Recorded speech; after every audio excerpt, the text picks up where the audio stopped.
you, Uday, so much. And this is a mind, body, soul workshop. I must congratulate Dr. Pia Balani.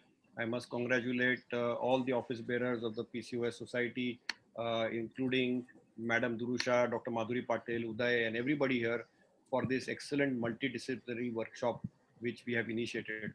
And the whole concept is healthy, full living, conquering PCOS for the next generation.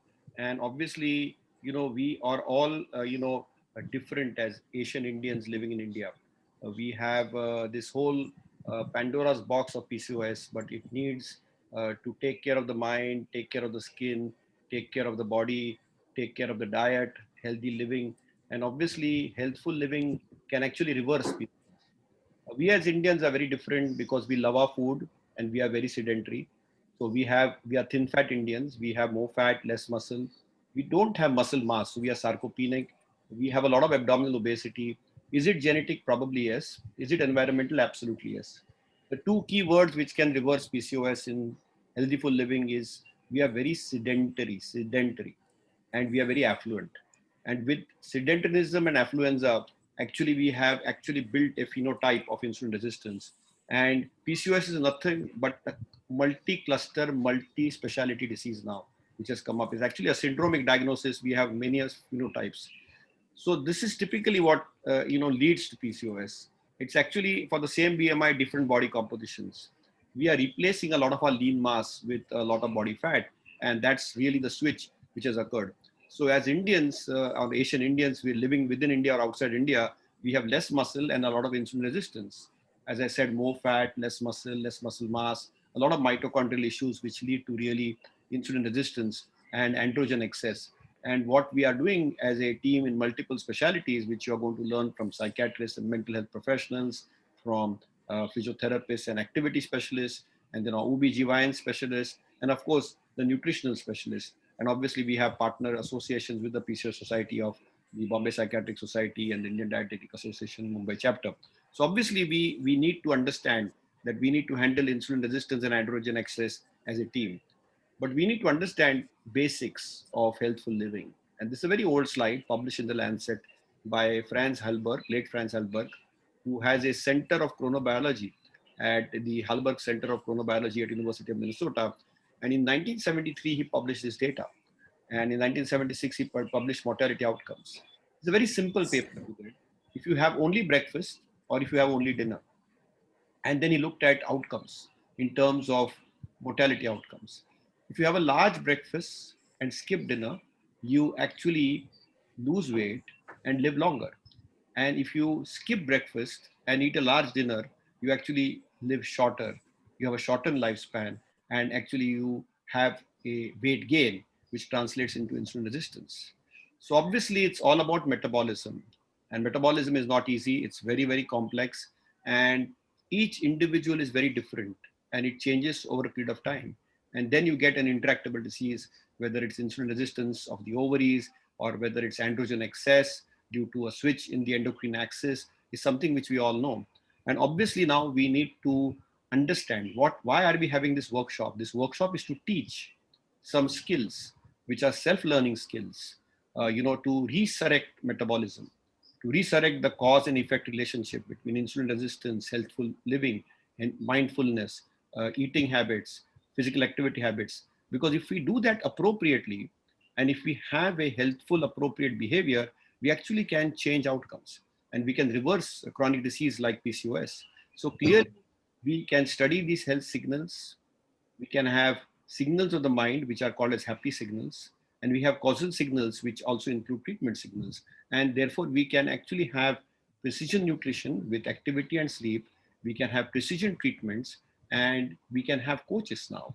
You see, the mind coach, the diet coach, the activity coach are as important or probably more important than just a dog treating a condition, which may or may not, reverse that easily. But we have an opportunity now because we can actually map this with the help of artificial intelligence. We can actually synthesize and crystallize, but it's all about lifestyle. And obviously, we are in a world of precision. We know that when we look at precision treatment, we can pick up stuff, we can do a lot of machine learning, and we can adapt it. And we have databases of nutrition. But we are born in times of plenty where our body engines are running in a famine mode. As Indians, we were, adapted to famine. And therefore, we always conserved a lot of fat. And therefore, we need to be active. We need to eat healthy. We need to build some strong muscle. We need to have some efficient mitochondria.